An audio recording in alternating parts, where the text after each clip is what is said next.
शांत रहो।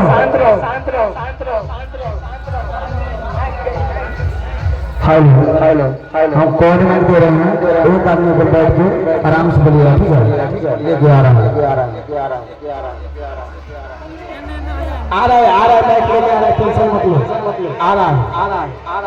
जब तक वहीं पे खड़ा रहो, अखाड़ा नहीं जाएगा, अखाड़ा नहीं जाएगा, अखाड़ा यहीं पे। वो लोग को निकलने में तत्पर रहेगा आगे। हमारे खिलाड़ियों से गुजारिश है, वो अखाड़ा निकल जाएगा तब हम लोग आगे बढ़ेंगे, नहीं तो यहीं पे रहो। सन्नी भाई जल्दी करो, सन्नी भाई जल्दी करो, हम लोग मार्केट में आ चुके हैं और उन लोग का पहचान करना है। जल्दी से एक माइक लगा दो।